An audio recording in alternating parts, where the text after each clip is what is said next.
আটা ময়দা ছাড়া মিনি কুকারে মোমো তৈরি করে দেখাবো। আর এই মোমোটা আমি ডিম মোমো তৈরি করে দেখাবো। আটা ময়দা ছাড়াও যে মোমো তৈরি করা যায়, আর এই মোমোটা খেতে কিন্তু অসম্ভব মজা লাগে। একদম নরম সফট আর তুলতুলে, মুখে দিলেই কিন্তু মিলে যাবে। আমি কিভাবে কি দিয়ে এই মোমোটা তৈরি করছি আপনারা প্রথম থেকে শেষ পর্যন্ত দেখতে থাকুন। আসসালামু আলাইকুম, হ্যালো বন্ধুরা, আপনারা কেমন আছেন? আশা করি আপনারা ভালো আছেন। আমি আলহামদুলিল্লাহ ভালো আছি। আমার শখের কিচেন আপনাদের সবাইকে স্বাগতম। প্রতিদিনের মতো আবার একটি রেসিপি নিয়ে এসেছি, মোমো রেসিপি। ডিম দিয়ে এই মোমো রেসিপিটা তৈরি করব, আর আটা ময়দা ছাড়াই। আমি কিভাবে তৈরি করছি আপনারা দেখতে থাকুন। এখানে আমি সাবুদানা নিয়েছি হাফ বাটি মতো। আমি আজকে সাবুদানা দিয়ে আমি মোমো তৈরি করে দেখাবো। সাবুদানাটা এখন পানি দিয়ে ভালোভাবে এটাকে পরিষ্কার করে ধুয়ে নিব। কয়েকবার পানি পাল্টিয়ে ধুয়ে নিতে হবে, কারণ সাবুদানার ভিতরে অনেক ময়লা থাকতে পারে। আর এটা আমি চিকন দানার সাবুদানাটা নিয়েছি, আপনারা চাইলে মোটাটাও নিতে পারেন। এখন পানিটা ঝরিয়ে গায়ে এক্সট্রা যে পানিটুক থাকবে সেই পানিটাতেই কিন্তু এখন আমি এটা 15 মিনিটের মতো রেস্টে রেখে দেব। এবার আমি পুরটা তৈরি করে নিচ্ছি ভেতরের, যে ভেতরে মানে মোমোর ভেতরে যে পুরটা দেব সেই পুরটা এখন তৈরি করে নিব। আমি অল্প একটু সয়াবিন তেল দিয়ে দিলাম, তারপরে এখানে বেশ কিছু পেঁয়াজ কুচি আর কাঁচামরিচ কুচি দিয়েছি। এখন পেঁয়াজ কুচি আর কাঁচামরিচ মানে কুচিটা একটু লাল করে নিতে হবে। অল্প একটু লবণ দিয়ে দিলাম, তাহলে তাড়াতাড়ি একটু নরম হয়ে যাবে। আর খুব বেশি লাল করব না, হালকা লাল করব, মানে একদম মানে বেরেস্তার মতো করে ফেলবো না। যখন হালকা একটু নরম হয়ে আসবে বা একটু কালারটা চেঞ্জ হয়ে আসবে, তখন এই পর্যায়ে আমি ডিম দিয়ে দিব। আমি একটা ডিম দিচ্ছি, যেহেতু আমি অল্প করে মোমো তৈরি করব। আর আপনারা যদি বেশি তৈরি করেন তাহলে এখানে মানে ডিমের মাপটা আপনারা বাড়িয়ে দিবেন, বা পেঁয়াজের মাপটাও কিন্তু আরও বাড়িয়ে দিতে হবে। দিয়ে এখন একটু নাড়াচাড়া করে নিয়ে এখানে আমি 1 টেবিল চামচ মতো সয়া সস দিয়ে দিলাম, আর 1 টেবিল চামচ মতো টমেটো সস দিয়ে দিলাম। এই সয়া সস আর টমেটো সসটা অবশ্যই দিতে হবে পুরটাতে, তাহলে কিন্তু একটা মানে চাইনিজের যে একটা সেন্ট বা ভাব থাকে, সে ভাবটা কিন্তু এই পুরের ভিতরে আসবে।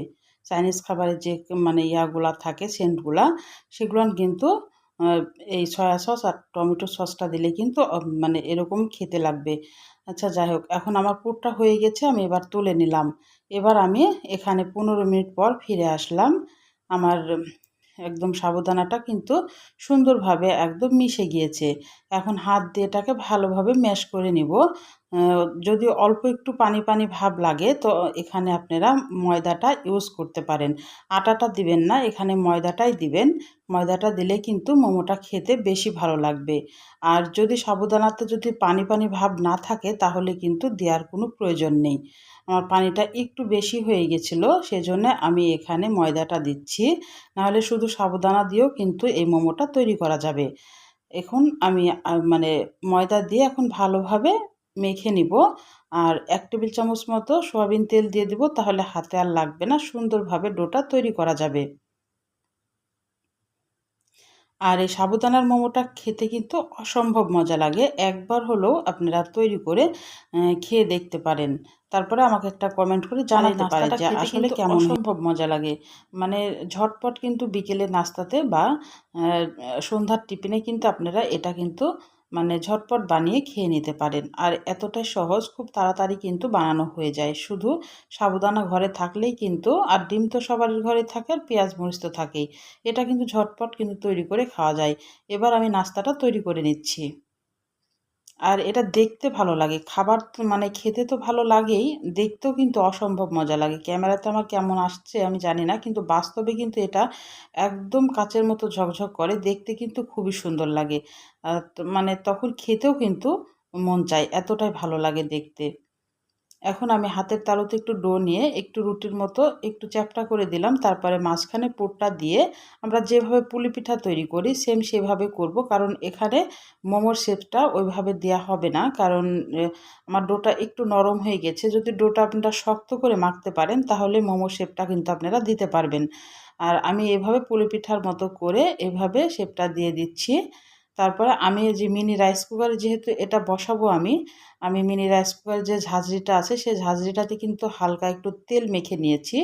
ওখানে আমি ধুয়ে দিচ্ছি। আমি এখন এইভাবে একে একে আপনাদের মানে মাঝে আমি সবগুলা তৈরি করে নিয়ে আসছি। আর এটা কিন্তু করতে খুবই সহজ। একদম মানে মাঝখানে একটু পুরটা দিয়ে যেভাবে আমরা পুলি পিঠা তৈরি করি সেইভাবে কিন্তু এটাকে খালি মুখটাকে একটু লেগে দিতে হবে। একদমই সহজ, দেখেই বুঝতে পারছেন। আমি এখন এই যে মানে মিনি রাইস কুকারের যে ঝাঁঝরিটা থাকে ছোট, সেটাতে আমি একটু তেল মেখে নিয়েছি। তারপর আমার এখানে ৪ টা ধরেছে। আমি একটু ফাঁকা, ফাঁকা করে দিচ্ছি। তারপরে আপনারা যদি মিনি রাইস কুকার যদি না বসান, তাহলে আপনারা বড় রাইস কুকারের পাতিলেও কিন্তু বসাইতে পারেন সেম এইভাবে। আর না হলেও একটা হাঁড়িতে আপনারা পানি নিবেন, তারপরে ঝাঁঝরি জাতীয় কিছু ওখানে বসাবেন। পানিটা যখন ফুটে আসবে, তখন কিন্তু আপনারা ওই ঝাঁঝরিটা দিয়ে কয়েক মিনিট কিন্তু ঢাকনা দিয়ে ঢেকে রাখলেই কিন্তু ভাপ দেওয়া হয়ে যাবে এই মোমোটা বা নাস্তাটা। এবার আমি মিনি রাইস কুকারে কিন্তু পানিটা আগে থেকে বসিয়ে দিয়েছিলাম। পানিটা দেখতে পাচ্ছেন মানে ফুটতেছিল। এখন আমি বসিয়ে দিলাম। আর এটাতে কিন্তু একদম ঝটপট তৈরি করা যায়। আমার মনে হয় না গ্যাসের চুলাতে হয়তোবা ৫ মিনিট সময় লাগবে। এখানে কিন্তু আমার ২ থেকে ৩ মিনিটের ভেতরেই আমার একদম সুন্দরভাবে ভাপানো হয়ে গেছে। খুবই তাড়াতাড়ি হয়েছে এই মিনি রাইস কুকারে ভাপানো। দেখে বুঝতে পারছেন। মানে ক্যামেরাতে তেমন মানে আসতেছে না, কিন্তু মানে খুব সুন্দর লাগছিল। একদম কাচের মতো ঝকঝক করছিল পিঠাগুলা, বা মোমো বলেন বা নাস্তা বলেন, যেটাই বলেন না কেন, এটা ভাপা পিঠার মতোও কিন্তু হয়েছে। যাই হোক, খেতে কিন্তু অসম্ভব মজা লেগেছিল। মানে নাস্তাটা অবশ্যই একবার সাবুদানা দিয়ে আপনারা তৈরি করতে পারেন। আর সাবুদানাটা তো অবশ্যই একটা পুষ্টিকর খাবার। এটা বাচ্চাদের জন্য কিন্তু খুবই ভালো, যেহেতু এখানে ডিমও আছে, সাবুদানা আছে। বাচ্চারা যদি এমনি সাবুদানা না খেতে চায়, আপনারা কিন্তু এইভাবে পদ্ধতি করে কিন্তু আপনারা এই সাবুদানার এই নাস্তাটা তৈরি করে বাচ্চাদের খাওয়াতে পারেন।